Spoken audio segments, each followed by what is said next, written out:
Eu quero começar com algo que a gente quase nunca percebe no momento. A gente decide propor uma prática pelo que funciona ali no geral, e não pelo paciente que está ali na nossa frente. Tem uma prática que ela costuma ir bem, você usa sempre, o paciente ele não tem nenhum sinal de alarme, e aí você propõe para ele. E entenda bem, isso faz sentido. Só que depois de algumas sessões, a prática ela não parece que ela não funciona do jeito que você gostaria. O paciente ele não consegue fazer em casa, ou faz e diz que não adiantou muito, ou simplesmente ele para de tentar. E a primeira leitura que vem é que o paciente, na verdade, ele resistiu, que ele não estava motivado, que faltou empenho da parte dele. Mas tem uma outra leitura possível. A proposta chegou antes dessa leitura possível. Nas práticas de mindfulness sensível ao trauma, o David Treleaven, ele descreve isso de forma muito direta. Antes de qualquer prática, o primeiro passo é saber em que estado o paciente está. E isso não é uma avaliação formal.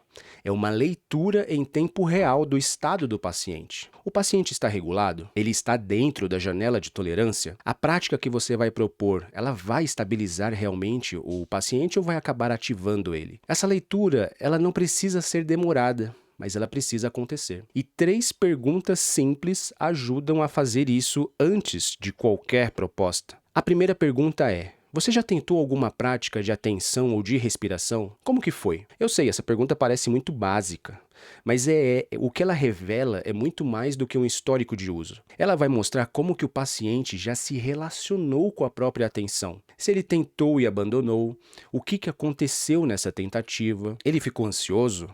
Desconfortável?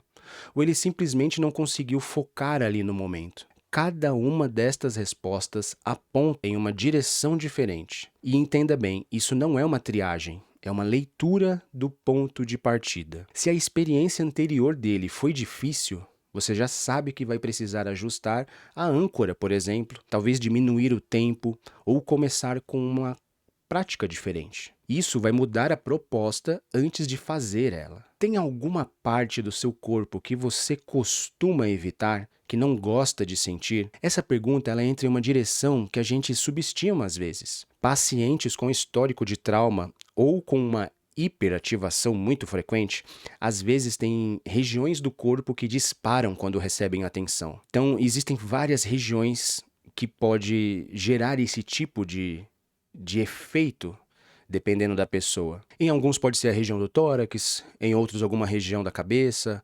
braços, enfim. Qualquer convite de atenção interna vai subir o estado de ativação ao invés de baixar. Quando você sabe isso antes de propor qualquer prática, você vai escolher uma âncora diferente. Uns do ambiente ao invés do corpo, pés no chão ao invés da respiração. A prática, ela vai se manter firme. O paciente ele vai ficar dentro da janela de tolerância. Mas sem essa pergunta, você pode propor exatamente o que vai ativar o que você quer, na verdade, estabilizar. Terceira pergunta é: como é para você ficar em silêncio, de olhos fechados? Olha só que essa pergunta abre. Algumas pessoas, elas vão tolerar bem isso.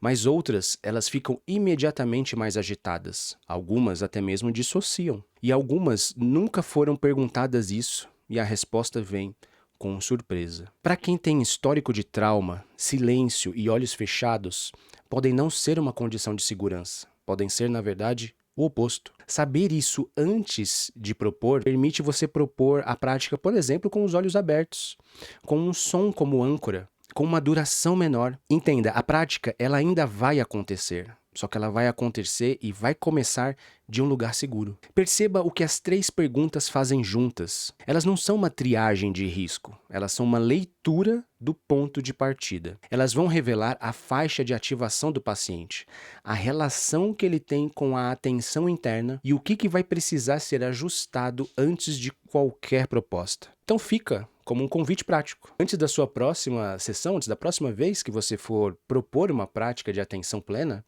passe por essas 3 perguntas. Você não precisa de um protocolo, você não precisa de um formulário ali para anotar. São perguntas de conversa, que cabem ali numa transição de sessão entre um momento e outro. A prática que vem depois, ela vai ser a mesma que você já conhece, a técnica que você conhece. A diferença é que agora ela vai partir de uma leitura, E essa leitura é o que vai garantir que a prática vai ter onde pousar. Eu deixei na descrição um link de uma aula gratuita. A respiração não é neutra. Se você quiser começar por aí, é um bom ponto de partida para a gente aprofundar e aumentar a nossa conversa. Se você tiver alguma sugestão de tema que você queira que eu comente, deixa aqui nos comentários, que vai ser um prazer ler os comentários e, quem sabe, fazer um vídeo sobre o assunto que você trouxer. Então fique bem e até a próxima.